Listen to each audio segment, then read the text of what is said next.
Bonjour, mon nom est Claude. Je suis très heureux donc de vous accueillir ici. Je vais vous présenter maintenant un grand ami. C'est quelqu'un qui est à la base en fait de cette réunion, sans le savoir, parce qu'un jour je suis tombé sur un livre qui s'appelle Le Cinquième Rêve. Bien plus tôt, on m'a offert ce livre. Et c'est un livre qui m'a tout à fait fasciné. Et je me suis dit, il faut que je le rencontre, il faut absolument que je le rencontre, c'est pas possible. Et j'ai fait tout ce qu'il a fallu pour trouver son numéro de téléphone. Et j'ai eu la chance, c'était pas facile. Je suis arrivé jusqu'à chez lui, je lui ai dit, il faut qu'on se rencontre, c'est pas possible. Je lui ai dit, non mais écoutez, vous êtes très gentil, vraiment, j'aimerais bien, mais je vous jure, je suis débordé, vraiment. Je vous en supplie, vraiment. C'est toute ma vie qui est en jeu. D'ailleurs, j'ai des informations fondamentales à vous apporter qui vont compléter le cinquième rêve. Ça va changer votre vie. Donnez-moi 10 minutes. Juste 10 minutes. Bon, d'accord, mais vraiment 10 minutes alors. Hein, parce que, bon, allez, demain, j'ai personne pour déjeuner. On va déjeuner ensemble, mais juste le temps du déjeuner. On a passé toute l'après-midi à déjeuner, jusqu'à tard le soir. Et en prétention de dire qu'on est devenus des amis. Et voilà, et je vous présente Patrice Van Nelsen.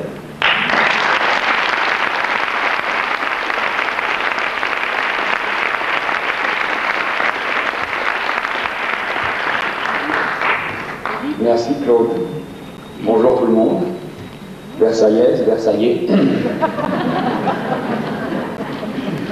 Dauphin, baleine, orque. Bonjour.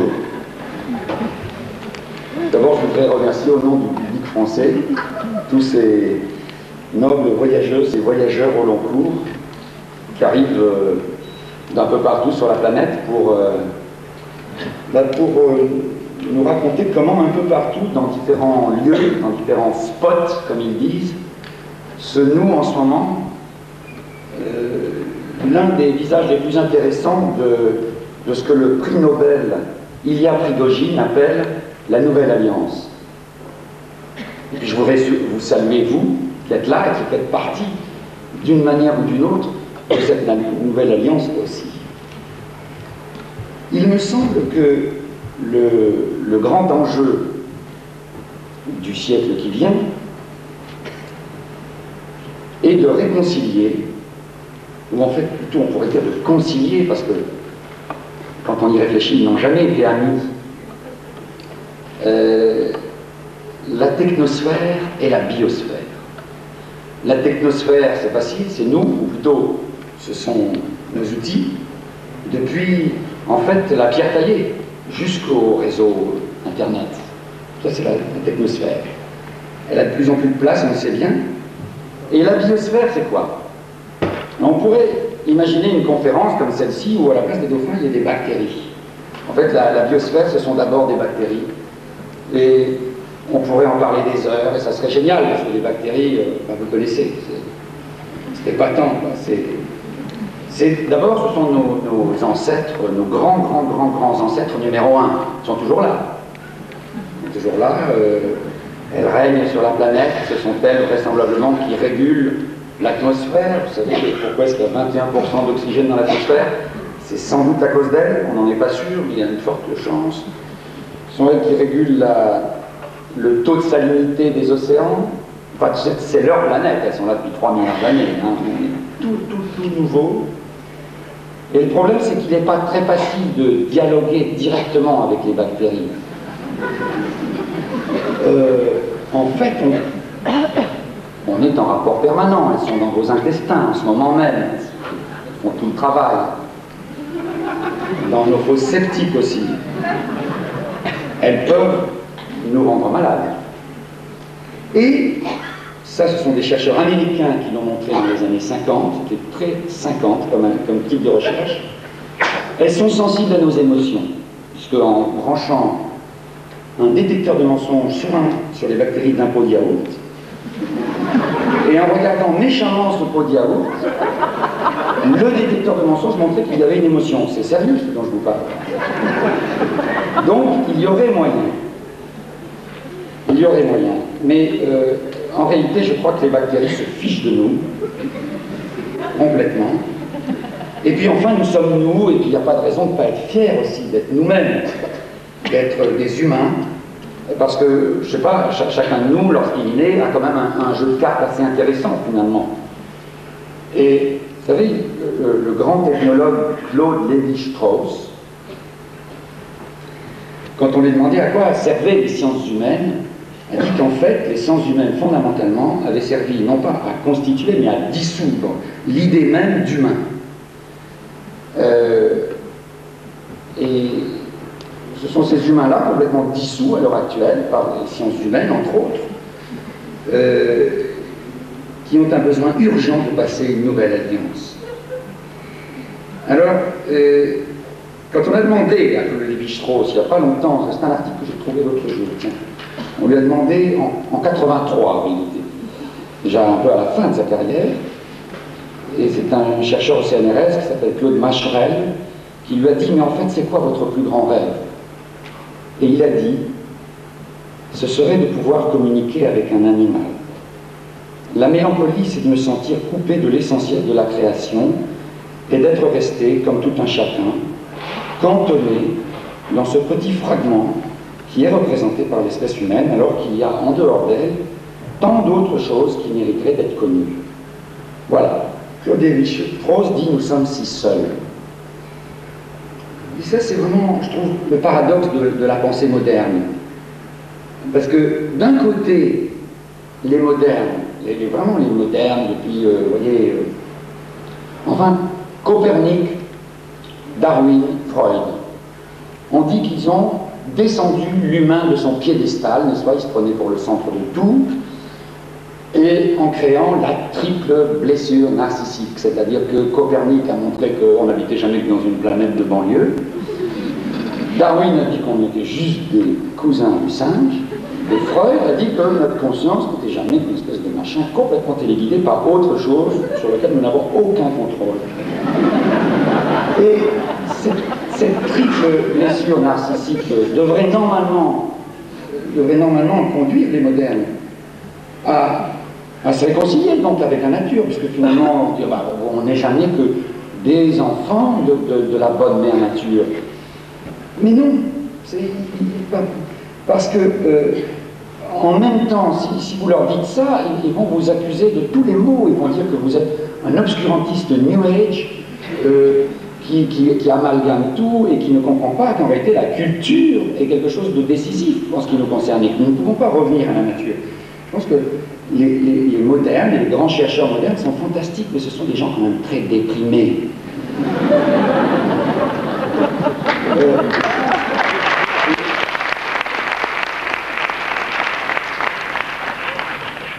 Il ne s'agit pas que...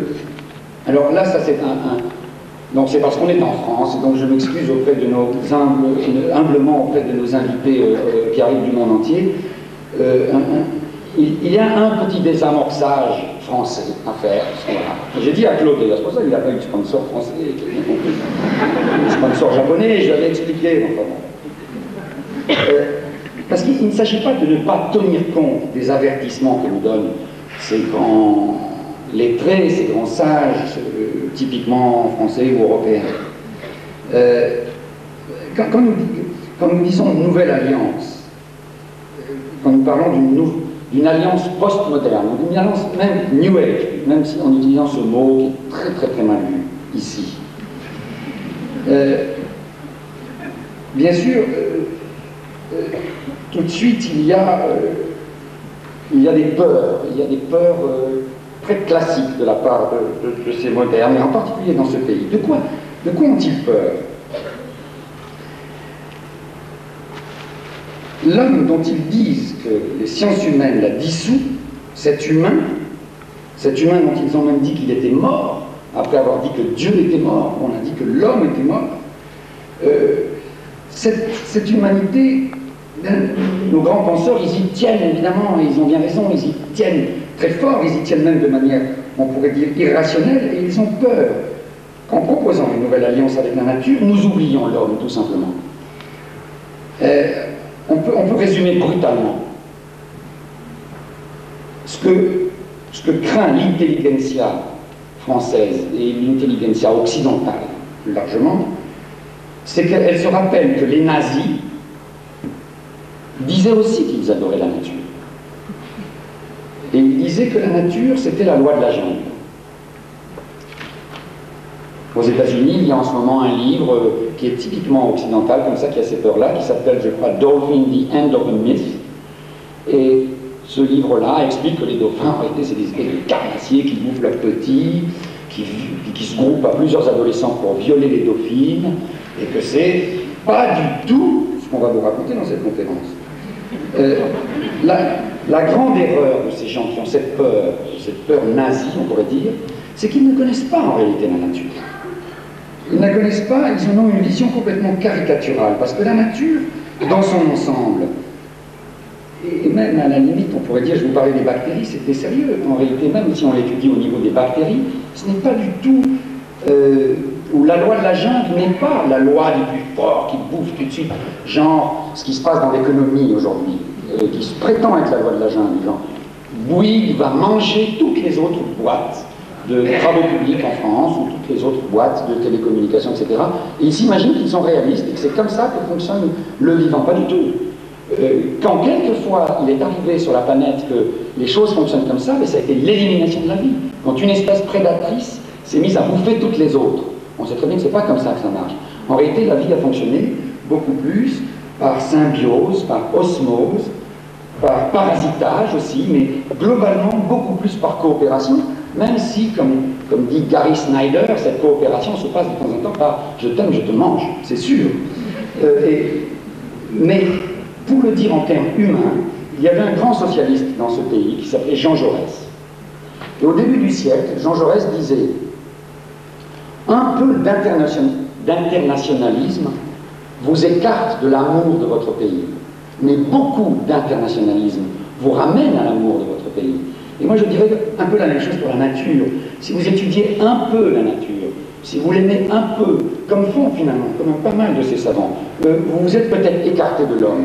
Mais si vous l'aimez vraiment, complètement, mais vous revenez complètement à l'amour de l'homme.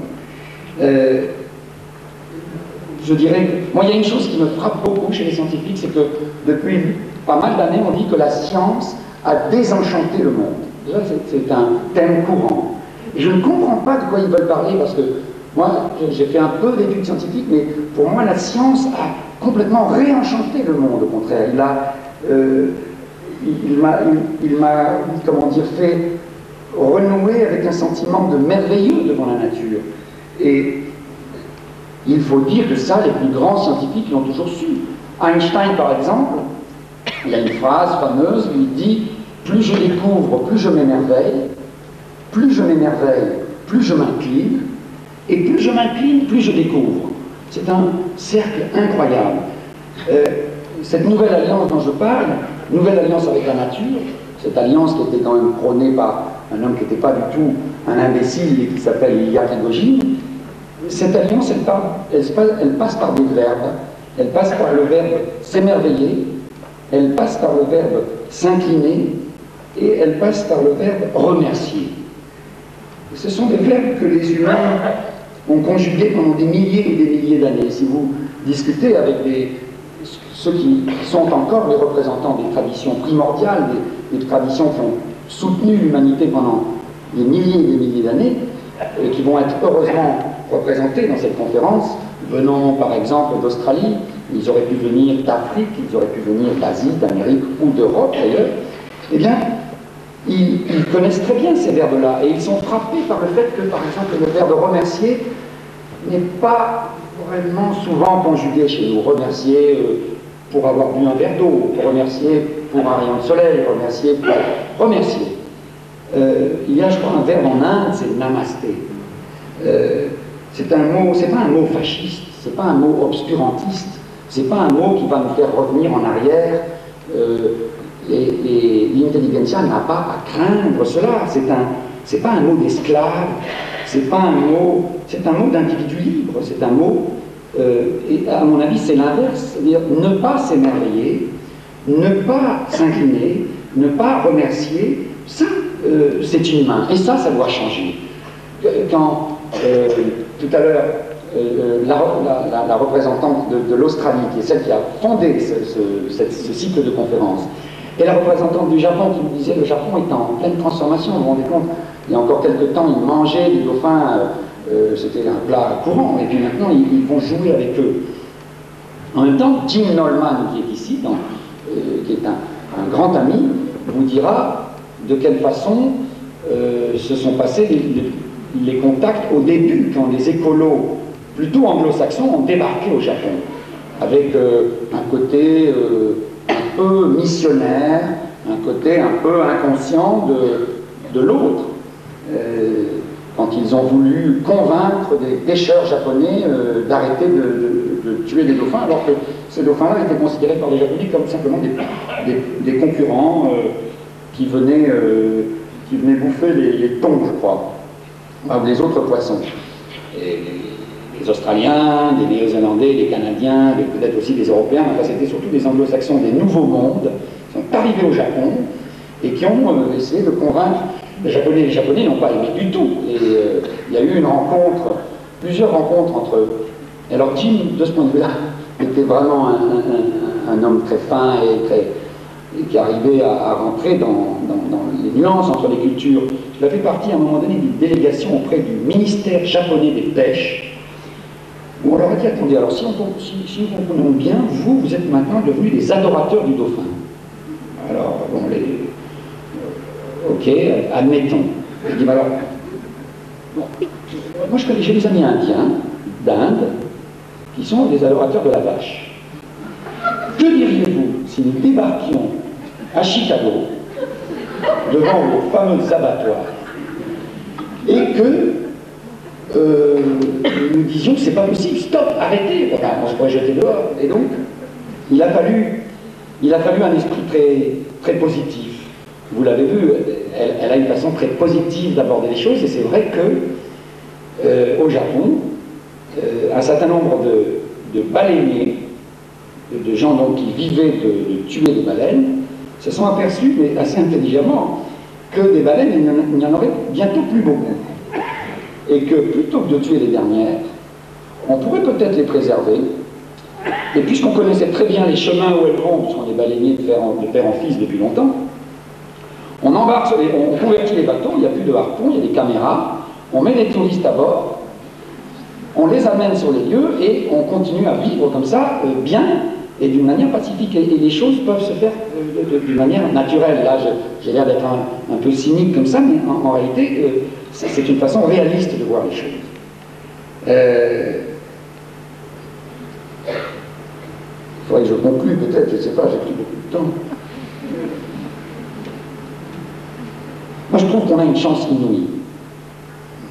Parce que ce que les dauphins ont à nous dire, peut-être que John Lilly ne serait pas d'accord, et il nous le dira, mais moi, il me semble que ce que les dauphins ont à nous dire, un baobab pourrait nous le dire, un chêne pourrait nous le dire, un chat pourrait nous le dire, ma mère vit entourée de chats et d'oiseaux, mais les histoires que lui racontent ces chats et ces oiseaux sont inimaginables. Elle a un contact privilégié avec l'essentiel. Moi, je pense que Jim a fait toute une conférence un jour sur les guêpes, et il avait observé des guêpes comportées entre elles ou des papillons. Et c'est vrai que... Mais on a une chance inouïe parce que les dauphins sont là, on ne les a pas encore tous tués. Il y en a encore quelques-uns, il y a encore quelques baleines, et ce sont des êtres... comment dire, il y a un dicton, paraît-il, de l'Égypte antique qui dit quand tu es très profond dans l'abîme, que tu es très bas, que ça va très très mal, si tu es sincère, le dauphin apparaît. Je ne sais pas à quoi ça correspond exactement, cette phrase égyptienne, mais tout se passe comme si, eh bien, pour nous, humains, qui aujourd'hui sommes, je ne sais pas si on est très profond, on est quand même assez loin, on est dans une accélération assez vertigineuse, on est dans un vortex, et les gens que j'ai rencontrés, qui m'ont conduit au dauphin, sont des gens, je peux dire, dans l'ensemble, sincères, qui ont un certain humour, et à qui le dauphin est apparu. Il est apparu, ou il est réapparu. Je ne sais pas, parce que moi je suis branché, j'ai plusieurs frangins qui sont des marins, Je peux vous dire que dans le milieu des marins, les dauphins on connaissait bien, mais pas du tout sous cet angle-là. Depuis toujours, les dauphins s'en allaient dès qu'on essayait de les approcher autrement que par bateau interposé. Il a fallu des gens tout à fait exceptionnels pour s'apercevoir que l'évolution, tout à l'heure il y avait cette phrase tonitruante de tu as la force de changer l'évolution au cours de l'humanité.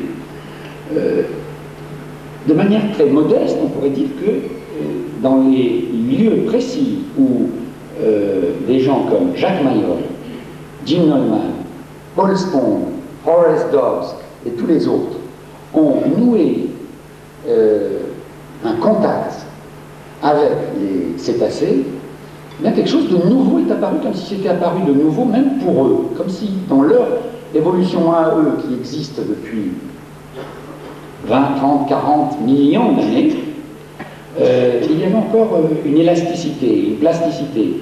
Vraisemblablement que ça fait partie de leur potentiel. À quoi servent leur grand cerveau? On se demande, vous savez que nous, humains, avec nos chercheurs en sciences humaines et aussi nos chercheurs en sciences de la physiologie, nous pensons que notre gros cerveau est apparu dans une boucle cybernétique entre notre pied, notre main et notre bouche, vraisemblablement. C'est parce qu'à un moment donné, nous avons fait un outil, nous l'avons utilisé, que cet outil a eu un feedback, que nous avons parlé, que tout cela, n'est-ce pas, a engendré un cerveau qui progressivement a augmenté. C'est une hypothèse. Comment le gros cerveau des cétacés est-il apparu? Comment? Pourquoi? On n'en sait rien, on a des hypothèses. On a de grandes hypothèses, mais qui sont, j'allais dire, d'ordre poétique. C'était pas du tout les disqualifier, au contraire, elles sont d'ordre poétique. Si elles sont vraiment d'ordre poétique, c'est qu'elles peuvent atteindre la très haute science. Moi, celui qui m'avait fait entrer là-dedans en premier, j'aimerais le saluer ici comme un aîné, vraiment, c'est Jacques Mayol. Jacques, c'est quelqu'un qui, une sorte de Jack London français, qui, sur sa route, avait croisé les dauphins très tôt, et d'une manière pas du tout intellectuelle, d'une manière vraiment sensuelle, on pourrait dire, puisqu'il était tombé amoureux d'une dauphine. Donc elle retenait sa respiration pour tenir sous l'eau, mais calme, très très calme, et elle bougeait avec sensualité. Et Jacques, du coup, et c'est comme ça qu'il est arrivé jusqu'aux exploits qu'on a célébrés dans le Grand Bleu, il s'est mis à se comporter comme ça aussi, en économisant énormément d'énergie. Et je sais que ça m'a frappé, parce que moi, petit garçon, en Afrique du Nord, on était tout le temps dans l'eau, mais on était toujours au forcing, un peu comme Enzo. Au forcing. Forcing, je gagne, je fais sous l'eau, je tiens, c'est complètement idiot. On brûle de l'énergie comme ça. Alors qu'en étant calme, bon, alors, les profondeurs qu'a atteint Jacques, aller plonger avec Jacques, à l'époque, t'avais déjà 90 ans, non? C'est ça, à l'époque, où on nageait. Mais il était plus tout jeune, et on était à la surface. Moi, je descendais maximum 10 mètres, vraiment maximum, et lui, trempe, il s'asseyait sur un rocher, calme. Elles l'ont appris à devenir yogi, je crois que c'est après qu'il s'est mis à faire du yoga. Elles l'ont appris à devenir yogi. Et l'autre leçon, c'est d'arriver par Jim Nolman et Paul Spong, qui sont ces hommes, ces artistes remarquables qui sont entrés eux, en communication aussi de cette façon-là, mais on pourrait dire plus par le souffle, par la respiration, pour que ça soit complètement lié. C'est en fait la même chose, et qui se sont aperçus que les cétacés sont comme en conspiration. C'est-à-dire que non seulement ils ont un souffle auquel ils pensent en permanence, ils ne peuvent pas oublier de respirer, parce que s'ils oublient de respirer, il y a tout de suite un signal d'alarme qui se réveille, donc ils ont cette chance, on pourrait dire. Nous, on n'a pas ce signal d'alarme, on oublie tout le temps de respirer. Mais en plus, ils sont conscients des respirations les uns des autres. Et paraît-il, au minimum leur tribu. Au minimum leur tribu. Et ça, c'est très très fort. Aujourd'hui, moi je dirais qu'il y a des gens dans un pays comme la France qui sont delphiniens sans le savoir. Et c'est une autre leçon qu'ils nous donnent. Je terminerai là-dessus. c'est que les cétacés arrivent à marier d'une manière assez incroyable la liberté individuelle et le sens de la solidarité collective. Ça, c'est aussi, par exemple, une histoire racontée par Jacques. C'est un jour, on fait rentrer dans le bassin où régnaient 6 stars dauphines, assez insolentes et même assez agaçantes avec les autres animaux, il faut dire, parce qu'elles ont tendance à retourner la tortue juste comme ça, pour faire les imbéciles. Et chacune un peu égotique, ça c'est sans doute le contact avec les humains. C'est vrai, ça c'est une chose aussi qu'on vous dira quand il y a des gens au nord de la Floride qui s'appellent Friends of the Dolphins et qui nous ont à un moment donné empêché d'organiser des charters de touristes parce qu'ils disaient est-ce que vous vous rendez bien compte que les dauphins qui viennent voir les touristes, qui sont des touristes épatants, qui sont le cœur énorme, mais est-ce que vous vous rendez bien compte que les dauphins que vous attirez auprès des touristes sont toujours des adolescents? Nous, on n'avait rien remarqué. Ils disaient si, regardez, ils ont des dents très pointues. C'est des adolescents. Ce sont les adolescents que leurs parents n'arrivent plus à contrôler, parce que les petits, les parents contrôlent ça, on l'a vu souvent. Un petit dauphin se pointe, tac, tout d'un coup, il est ramené, on ne sait pas par quel ultrason, à la maison. Quand les parents estiment qu'il y a peut-être danger, je ne sais pas. Mais les adolescents, évidemment, échappent. Ce sont des adolescents qui viennent jouer avec les touristes, et ça leur fait une tête grosse comme ça, ils deviennent des stars. Et c'était le cas des dauphines, évidemment, dans les Marineland. Là, on crée des êtres psychiquement humains, disons, et humanisants, donc pour le meilleur et pour le pire, disons. Et voilà que ces 6 starlets, un jour, dans le Marineland de Miami, voient débarquer je crois que c'était un requin-tigre, une bête qui peut être redoutable. Instantanément, en une fraction de seconde, elles étaient toutes les 6 en triangle au fond du bassin, en escadron, sondant le requin-tigre de leur sonar, de leur appareil à écolocation, pour voir si éventuellement il ne fallait pas lui foncer dans le foie et le tuer, parce que c'est un danger mortel, évidemment, le requin, dans certains cas. Et puis elles sont aperçues tout de suite qu'il était groggy, complètement naze. Hop, elles sont reparties, chacune jouant de son côté.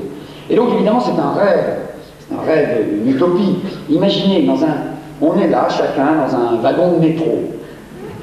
Et puis tout d'un coup, il y a un connard qui attaque une vieille dame, ou n'importe, qui veut, mais instantanément, on ne pourrait pas faire autrement. Boum, on lui fonce dedans, à tous. Là, bon, là c'est une vision un peu exagérée. Mais il y a des amis en ce moment qui ont lancé un mouvement, ils ne savent pas qu'ils sont delphiniens, mais ils le sont. Ça s'appelle Stop la violence. Ils ont lancé ça depuis banlieue nord. Ce sont des groupes, ils pourraient être là par exemple. Ils pourraient être là, ils seraient tout à fait à leur aise et ils vous expliqueraient comment, dans les banlieues françaises en ce moment, il y a des gens qui essaient d'être comme des dauphins. Merci.